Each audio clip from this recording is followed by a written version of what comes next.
Hi everyone, welcome to my studio. It's Thursday night, it's time for a mini class, and what are we going to do tonight? Tonight we're going to start a series about a stack and whack quilt. And what is a stack and whack quilt?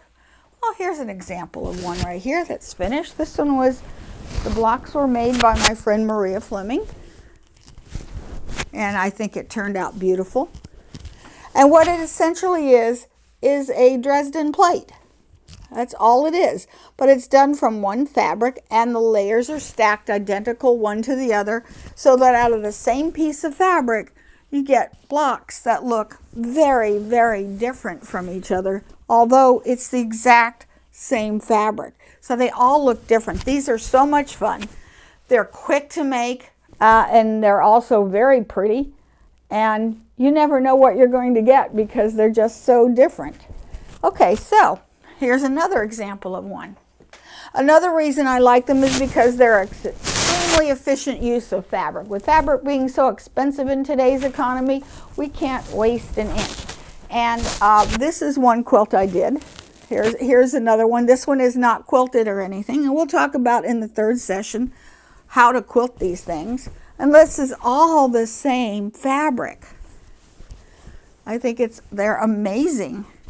No two are the same, and you don't know what you're going to get really until you start constructing them, and they all look so different. In fact, they're so efficient. This is all I have left of, I think, 3 or 4 yards of fabric. I literally used every single inch of it. That's why I like making these quilts, not to mention they're fun. I've taught this one time. And these are very addictive quilts. You want to make a whole lot of them.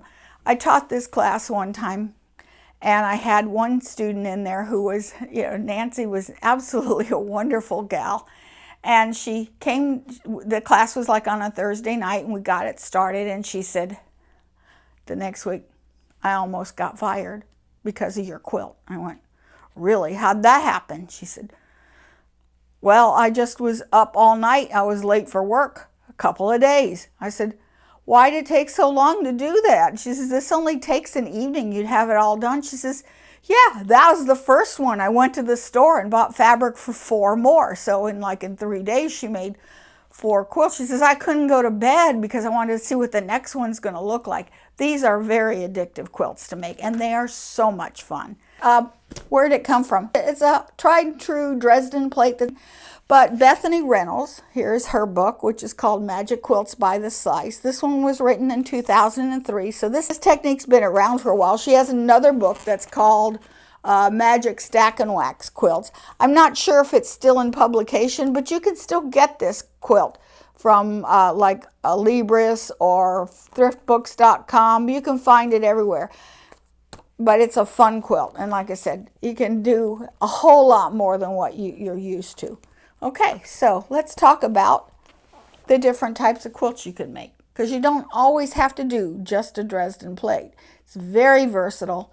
It'll accommodate whatever type of fabric you have, how much fabric you have. It all depends on what you have and what you want to do with it. So anyway, let's get started here. Here is the book. And so I'm just going to show you a few pictures out of this book to show you don't have to do a Dresden plate and how accommodating this technique is. So anyway, this is what a full plated fan looks like. And this is, she uses a 18 or a 15 degree wedge ruler. And we'll talk about the rulers in a little bit, but you don't have to just use these. You can make your own templates as well. So this is what a full plate would look like. And let's go look at some of the other options we have in making this quilt. Okay, here's partial plates. Say if you didn't have enough fabric. Because a full plate with hers, if you're using the 18 degree ruler, you need 20 repeats. That's a lot of fabric. We don't all have that much fabric hanging around. So anyway, this is using different ones. This one may not have had enough. Maybe this person only had 10 repeats. Here's one where it's completely scrapped and you're not dealing with matching anything at all. So they're all different colors. and pieces of fabric so you can make it scrappy if you like. Here's another one where you've done a partial, where you don't have a full wheel on on here. So you've got, I think this one's got 1, 2, 3, this one's got 5 wedges. So this person might have only had 5 repeats, but yeah, it still turns out to be an incredibly unique quilt. And what I like about this picture is this is probably the fabric, her focus fabric. And once it's cut up into the wedges, you get things that look totally different. Here's some fans where you've got partial ones. Now, here's more fans. So like I said, here's some more fans. Like I said, you can do just bits of it. This is what the template, so if you don't have the pre-done templates, the wedge templates, that you can get them from Bethany Reynolds, and I think you can order them online. These are overlays that would turn things into a scallop. I'm not as crazy. We're not going to teach that, but it's easy. We'll talk about it, but we're not going to do it. Here's a 15-degree wedge and an 18-degree wedge. And an 18-degree wedge will give you 20 blades on each of these. So anyway, what kind of fabric do you use? Ideally, this is the ideal fabric. You want to have, you want a variety of color. You want to have at least one of the elements about the size of your fist. So if you go like this, and the element, you've got at least 1 or 2 elements that big, this is perfect. Okay, this is what I call, it's Marty Michelle puts this out. It's called the magic, supersized magic mirrors. But you could do this with 2 old plain rulers. So what I did was I just spaced it apart and put some tape there just to hold it. And as you move this around the quilt, it gives you an idea of what those wedges might look like. Now granted, these wedges are in mirror image. However, and yours isn't going to be in mirror image unless you fussy cut them, and then that takes all the fun out of this. But this gives you an idea of all the different possibilities you'll get in the ranges of color. And that is really cute. So I'm going to put this one aside for the moment. Here's what a stripe would look like. So here's the striped fabric. And so we'll open this up and take a look. Okay, nice, but they all pretty much look the same with just the rings going in different angles and wedges. Would it work? Yes, it would work. Okay, here's another one. This is, see, it's nice big turkey. So look at this. This gives you all different possibilities. Look, as I move this around, just see how beautiful and the different range of patterns you can get. This is just to give you an idea. A lot of times when I'm searching for fabric for my stack and whack quilt, then I will take these mirrors to the store with me. Now this is one I don't want to use. Why? Yes, it's got some nice contrast. However, the problem is that everything's of the same scale. So therefore, when you start putting the mirror on it, they all pretty much look the same. You know, you might get some where you've got something in the middle, but you know, they're basically going to look the same. This is not a fabric I would use. Okay, same thing with the stripe. Unless you want them to all look the same. See, but this just, you know, yeah, there's not enough variety of shapes in order to give you a good stack and whack. So that one is not really, I'm not crazy about. This one too, all the pattern is pretty much the same size. So yeah, I get almost no change at all. So this would not be a good selection. It's also not enough fabric. This one is a good selection as far as the size of the scale goes. Okay, I have a nice big element. The problem with this one is the colors. There's not a lot of contrast. Will it work? Yes. Would I be crazy about it? Well, I don't know. This was actually my second choice of what I'm going to do. But see, it does give you some difference of patterns, but they all have the same dark tone to it, which doesn't appeal to me. And it could to you. It depends on what you're looking for. This would probably look very nice with like a mint green or whatever color background. Now with a stack and whack, I almost never pick the background until I'm done making the wedges. Now this is the one I have selected, and I just think this is just darling. I'm going to make, like I said, you can make baby quilts. This is little kid fabric. Look at this. Isn't that amazing? I love that. And see, that's going to give me quite a different range of shapes. Now, how much fabric to get?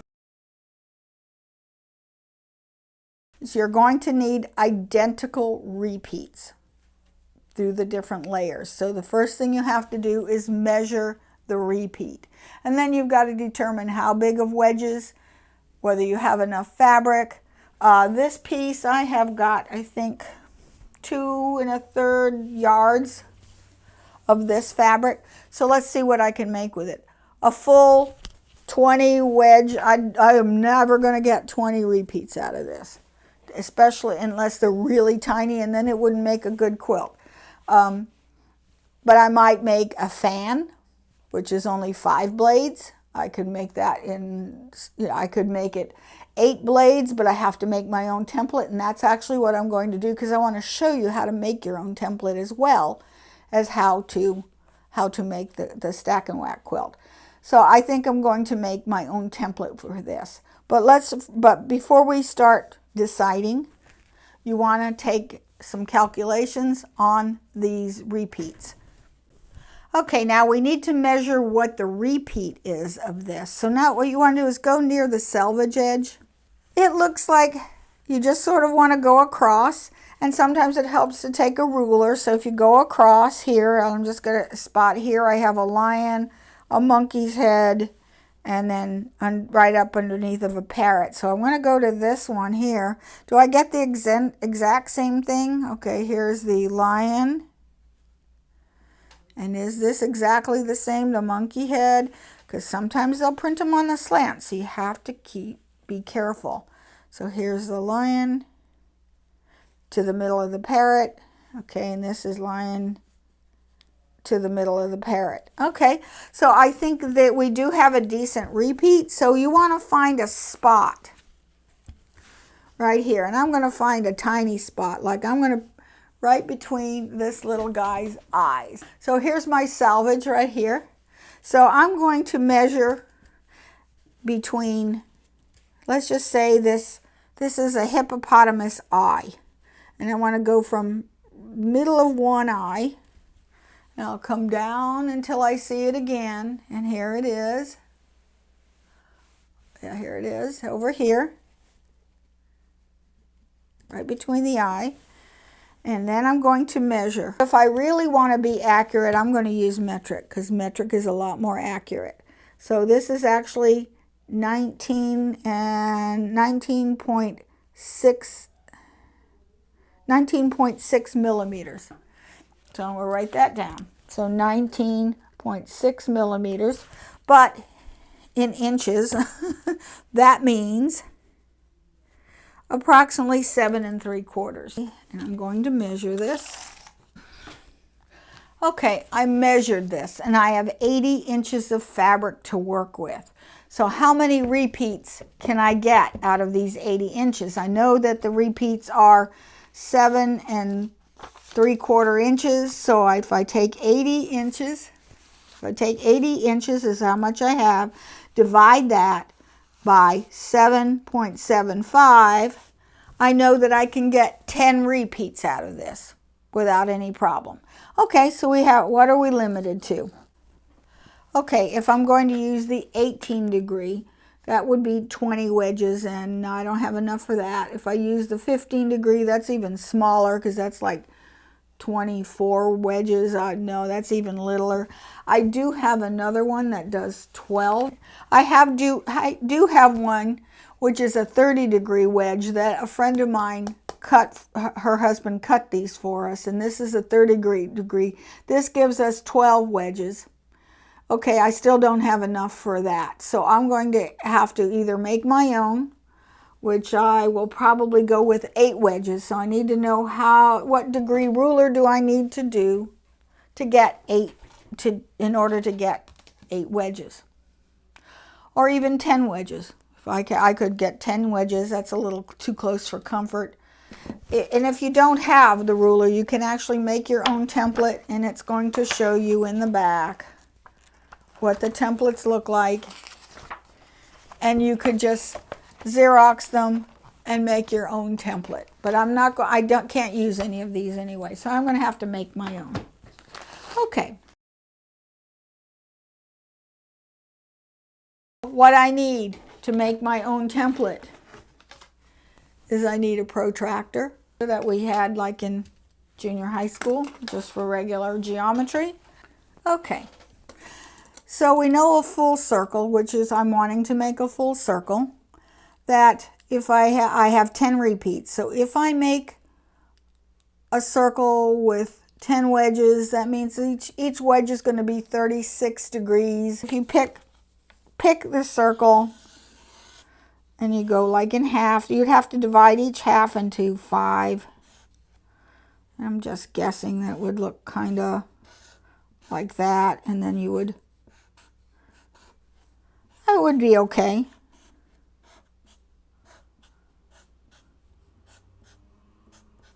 But that odd number isn't sitting well with me. Instead, I think I would like to do the 45 degrees. So I'd have my circle, and this is easily divided into quarters, and then here's this is eighths, and so my piece would look a little more symmetrical. Just don't pay attention to my drawing. I'm a horrible artist. And with a circle in the middle, I think I like the way that looks for a baby quilt. I think because I'd like these wedges to be fairly large so those animal elements could be seen. So anyway, let's get started on drawing it. I know each one has got to be 45 degrees, so I'm going to start with a baseline. And I'm going to do this in pencil because I may make changes. And hopefully you can see this. I'll go over it with dark ink. But I'm going to draw a straight line. Okay? And I'm going to pick a spot right here. And I'm going to take my protractor, because here's its line right here. Match that up, and I want 45 degrees. So I'll mark that right there. Okay. And then here's my wedge.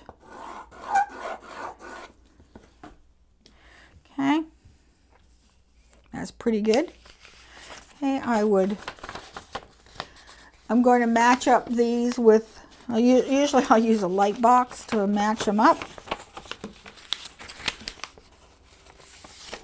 Can't see here. There we go. Match those up, fold it in half. To measure, say, a spot. Let's go to 20 millimeters from the very center. And 20 millimeters from the very center here.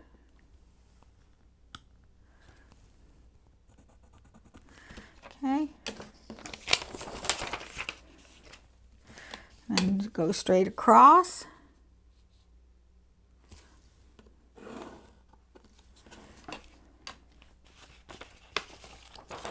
Okay. I'm just going to mark my center.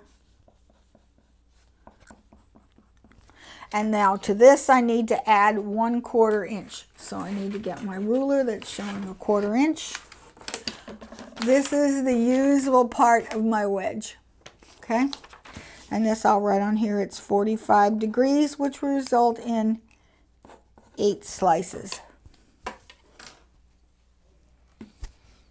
And that's going to, when I look at that, that's going to give me whole giraffes, whole animals, and I think I like that. So now I need to add my seam allowances to it. So I'm just going to line this up and draw in the seam allowances all the way around.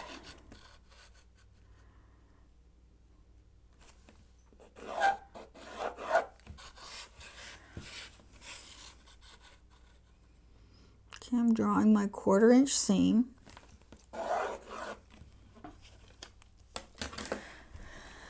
with a Dresden plate. This gets to be a little difficult right here. If you would match all eight points in one little spot. That's just too hard for me. So I'm going to take this. I'm going to see that center line that I drew. I'm going to chop this off, maybe about a ½ inch in. You can eyeball it. Okay, so I will erase these extra lines. And then here is my wedge for my template. Okay. Now I want to put this on either template plastic, or you can transfer this to what do you call it? Freezer paper, or you could even draw it right on a piece of freezer paper. I'm not going to. If you do use freezer paper, realize, see, this doesn't even, yeah, it'll fit on it. Freezer paper shrinks. So if you're going to use the freezer paper, before you even draw it, you want to take your iron, a dry iron, not a steamed one, and you need to pre-shrink this freezer paper. Flat board that I can press on. Right here. Okay, you'll want a little bit of spray mist, just a little bit. You don't want to drench it. Just a little bit of water, and press it. And you'll see it start to shrink up on you. There you go. And I can draw it right on here. So how I did that again is I'll do this one in dark lines so you can see it.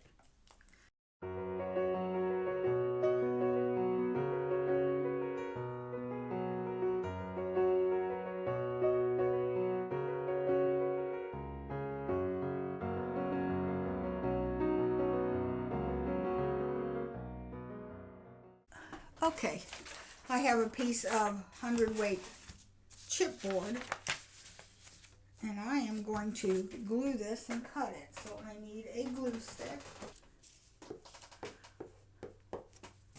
Okay, see, I've glued it. I'm going to set this on here so that it fits. I'm using the one with the pencil simply because I want it a thinner line. That other line was a little on the large side. Here's my old horrible cutting mat. It really is pretty bad. And then I'm going to just take my dry iron and give it a heat set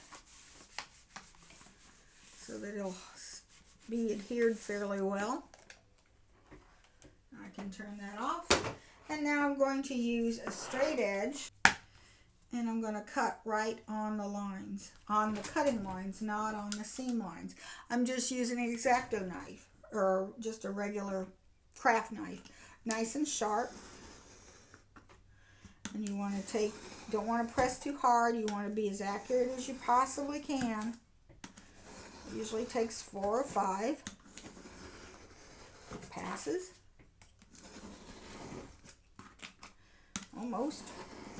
Come on. There. Okay, that goes in the trash. I'll repeat for the other 3 sides. You could also take this template over to a glass company and see if they will cut an acrylic template for you. And that way you could have your own custom made one.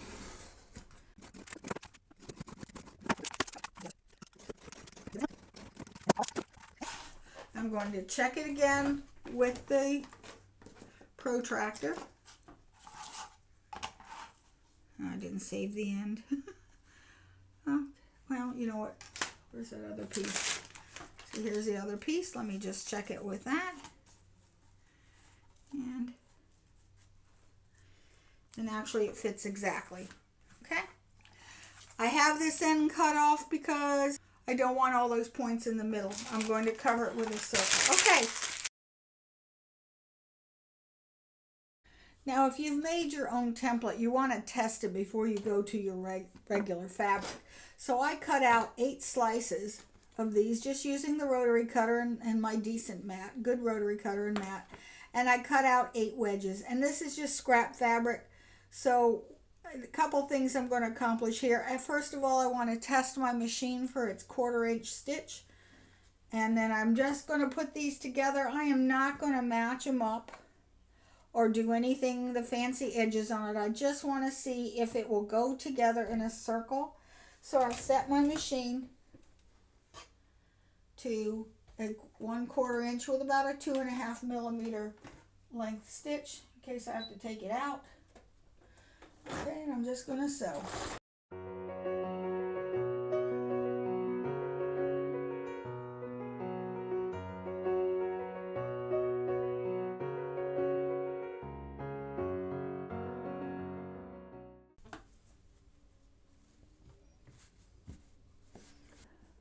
It went into a circle fairly easily. It's going to press. This is about the size that I'm going to get out of here. Now I've decided this is going to be a little on the large side,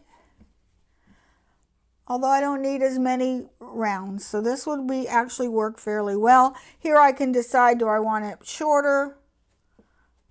Do I want the middle bigger? I think that's a good size for the middle. By the time I get it covered, that's a good size. It's going to be 16 inches apart. It's a little on the big side. Actually, it's fine. I can always cut it down later if I like it. And actually, it's going to look smaller because of the fact that these edges are going to be coming in more. So actually, I think that's a good size for what I want to use. You only have to do this once. Anytime you develop your own template, before you start cutting your fabric, it's best to test it out on some scraps to make sure everything is going to go correctly. A lot of times if this isn't cut correctly, then what happens is that this is going to like buckle either up or too much on the outside, and then you could adjust your seams, but you shouldn't have to. So I think that's going to work out just right. So let's go ahead and start preparing our fabric for cutting out the wedges. Okay, now the first thing you're going to do, and how white is this stuff? Because I noticed this is not full selvage to selvage. And it is only about not even 36 inches wide. So I'm going to work with a single layer. But most of the time you would find the center here, give it a snip right here, and just tear it all the way down because you're going to work with 2 halves of the fabric. Why you're doing that is because it really is difficult to work with a full 45 inches width of fabric at one time to get the wedges. It's easier to divide that in half. So you're dealing with about 22 inches at a time. Just take it to your cutting mat or cutting table, dining room table, whatever, and you want to have a square edge. So you're going to square up one end. So you would take the square of your ruler right here, like that, so that it's exactly even with one edge. And then you're going to cut a sacrificial piece straight across so that one end is completely square and from selvage to selvage, or from selvage to half, shall we say. Okay, then we need to measure. I'm going to measure my pieces in millimeters because I get a more accurate cut, and you want to write that down. So I'm going to measure again from the I'm going to use, there's like a little mark that you can identify on each side, and I want to measure it from mark to mark, and this is 19.6 centimeters. Okay, so I've got my fabric cut in half lengthwise so that it will fit easily.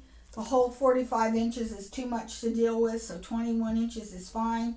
So I am matching this line right here along the edge, and I'm going to cut straight across and even up one piece. Then I'm going to come over here and I am going to measure up 19.6 here, 19.6. I'm probably going to draw that as well on this side, and this is for this very first piece. So 19 this way and 19.6 right here, and then I match up those two lines and I cut it straight across. Again, making sure that this end is even, plus I am matching up the two little dots, cutting straight across. And now I have piece number 1. I want to mark these because it's going to be real easy to mix things up here. So I want to take some kind of distinctive pin, and I have this heart-shaped one which is different than all the others, and then I'm just going to put this over here just to indicate this is my alpha piece. Okay, now that was the first one I cut. So then I'm going to put this up against this edge, and these two should match, and they do. Okay, and I'm going to, there's some irregularities in printing, there always are. So you want to match this up across so your pattern matches everywhere. So you match these up, and this is going to fit exactly. Okay, and then you're going to take your ruler, match it up with the cut line so that it's nice, just right. I'm going to peel this one back a little bit and then cut straight across. Okay. Take your original piece and you're going to set this one aside. Put this aside over here, and then I'm going to bring this down and do that again until I have all the repeats I need. Okay. Same thing here, but I'm always using this one piece that's got my little heart piece on it. Okay, that goes, that's an arm, okay, and this is going to the bottom of his little smile. That matches up. And cut. Okay, match it up, and I'm always going to check the sides to make sure I'm still cutting straight. Okay, and I am. Pull this aside and cut. And I'm going to do that until I have all 8 pieces. Okay, so I have 3. And I'll continue this off camera till I have all 8 pieces. Remember, this all has to be gotten from one length. This, you can't get 8 from this side and then another, or you can't get, say, 4 from this side and then 4 from that side. No, it all has to be the same side because this half of the fabric is different than that half of this fabric. Okay, I have all 8 pieces cut. And you ask, why do we always have to use this number 1 piece, the alpha piece, to cut all of the others? That's because you're matching, you're not really going by measurement. Once you're cutting these strips, you are actually going by pattern. So if you're putting one on top of the other, you virtually can't even see where they match, right? Okay, so we're always going to use the same one in order to cut the next piece. See how this is just completely, you can't even tell where one piece ends and another one starts. Okay? If you've made a mistake on piece number 2 and you use piece number 2 to cut piece number 3 and so on and so on, so on, you're just compounding any kind of error that was made. So if you made an error on one of them, it's not going to make much of a difference on subsequent ones because you're always using the same piece to measure. And if this end isn't exactly the same, that's fine. we're always cutting these a little bigger than our template, and I have this left over. Okay, now I have the other side, so I'm going to repeat the same process for the other side, but we're going to keep each side separate because this side looks different than the other. Okay, so now what you want to have is you want some like ball pins, these like this, here with the ball. Okay, you need at least 5 of them. So I'm going to take these and all 10 layers, and I'm using 8 layers, and getting them mostly lined up as best as I can. It's not going to be perfect, and that's fine. So I take all the layers by one end, shake them out so that they're fairly straight.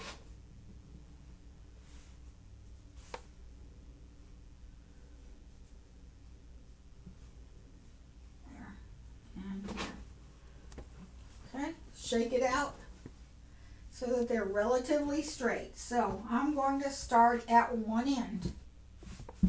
I need at least 5 points. So I'm going to come over here and I'm going to find a spot which is identical on all the pieces. And I think for this one, I'll pick, usually eyes are easy. You just find it, here's a V. There's a V right here. See, there's a V between this little leopard's legs, front legs. So I'm finding that same spot right here. Okay.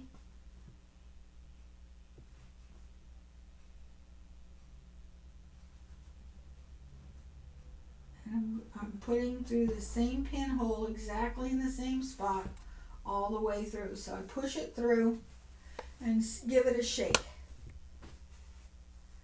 Okay. Now I'm just going to leave that there. I'm going to do the same thing at this end. Okay, so there is this, see this little dot right here? I'm going to put the pin in the middle of that dot, come down to the next layer, put the pin in the middle of the dot, and there's always something, a little V, a little X, a little just, or something that you can identify as completely unique so that you can match it up. All 10 layers, 12 layers, 20 layers, however many layers, how many repeats you need to complete your circle. Okay, alrighty. So I grab this one and this one. We straighten these out. Got them all folded. There we go. So grab 2.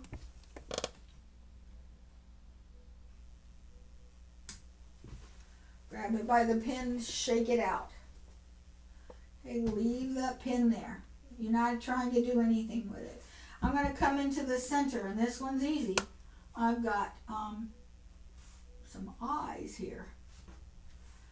There's a monkey eye. Little monkey eye. I'm going to put it right in the middle.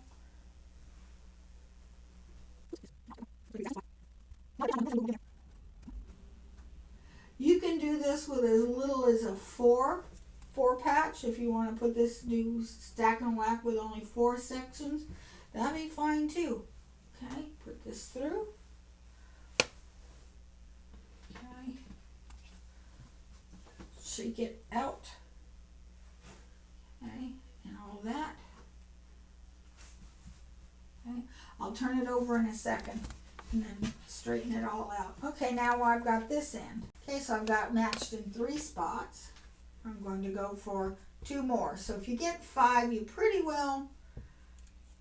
be pretty well assured that it's going to match all the way through.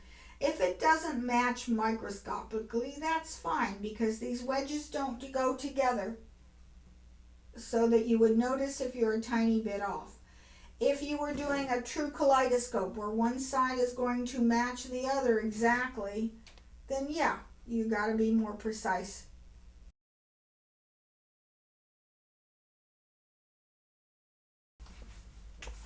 One more. How about the inside of this zebra's nose right here?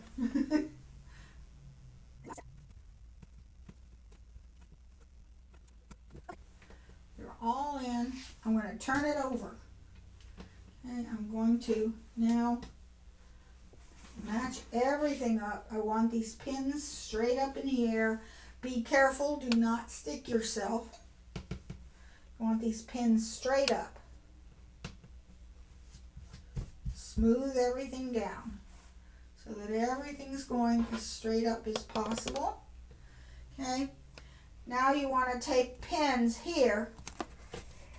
Okay, and I'm going to have these so that they go off to the side and come in at a slant. So you take this, and again, you'll keep this pin perpendicular, come in at a slant so that you don't shift them. Okay, you can take one out as you file it. Okay, I usually will do the sides first. Here, okay, lift it up, keep it perpendicular, and then slide these over so that they're parallel to the fabric. And this one.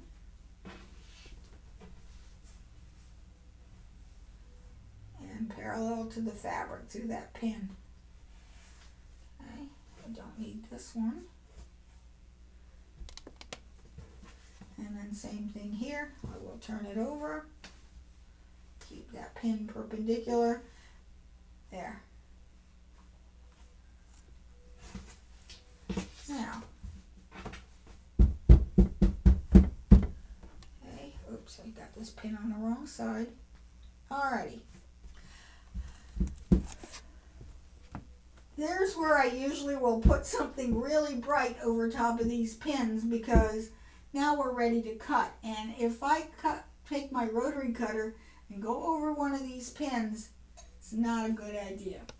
So we're going to take our template and now we can start cutting. Here's one of the sets. So I have 8 layers. The layers are identical.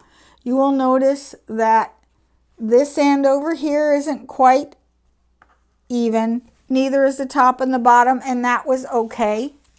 So what you're going to do is, first of all, what I like to do is I like to take this and just draw it out to see how many of these wedges I need to cut out.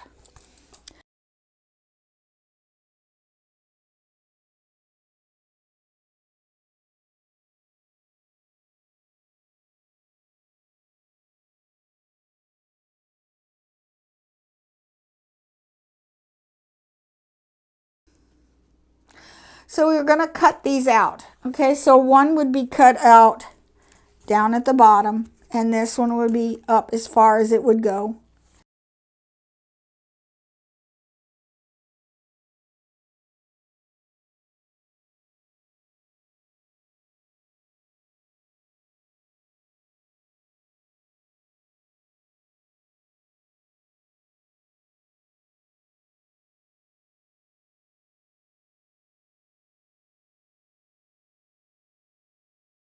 And I can get 4 out of each half piece of fabric. So it's going to give me a total of 8 wedges, and that's just fine.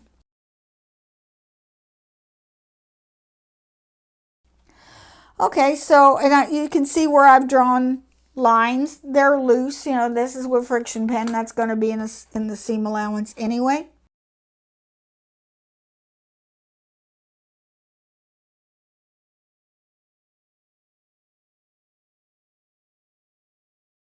So I'm going to cut using this. That's why I like to use this 100-weight chipboard, which is about maybe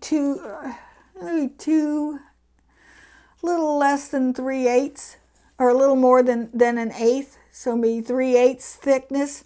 It's the same thickness as an acrylic ruler. However, it's out of cardboard, and this is actually from my cartonnage. So this is one of my cartonnage pieces, and so this also makes I have another use for it, so that's good. So I'm going to put this here. I'm going to cut here, here, here.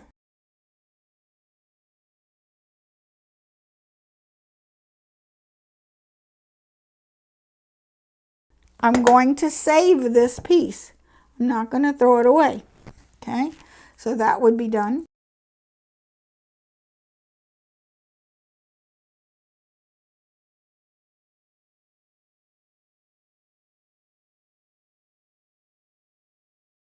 And then I come over here.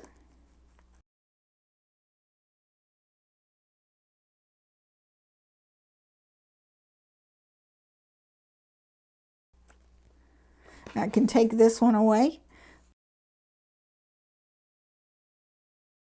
Make this even right here.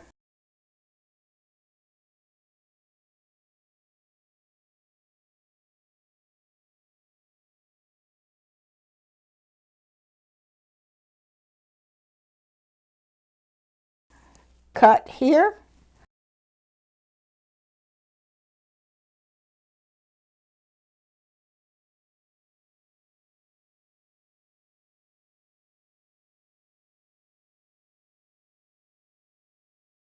Pull it away.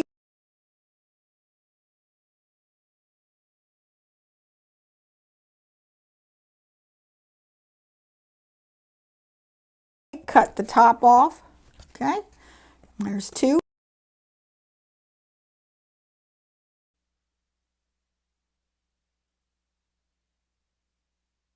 And I have this pinned together.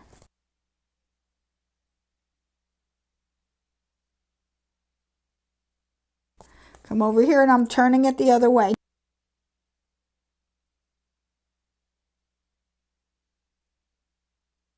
Way I would cut this.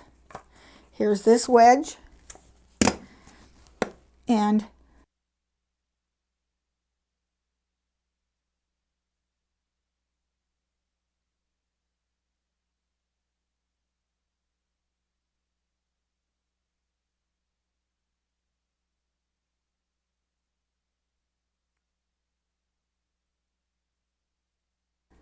then I have this one I cut.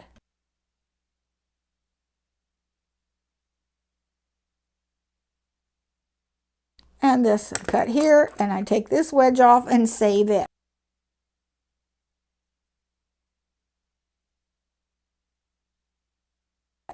So now I have 8 of these and I'm ready to sew. So until next week, I'm going to leave it here. So your assignment for the week is to find your fabric, cut your template, or use one of the other templates, or use one of those pre-made 18-degree or 60-degree ruler, wedge ruler at Dresden Plate. You can find Dresden Plate rulers. If not, you can follow the instructions to make your own whatever degree you want. You could even do squares, you can do, or diamonds. Whichever shape you like, you can use it.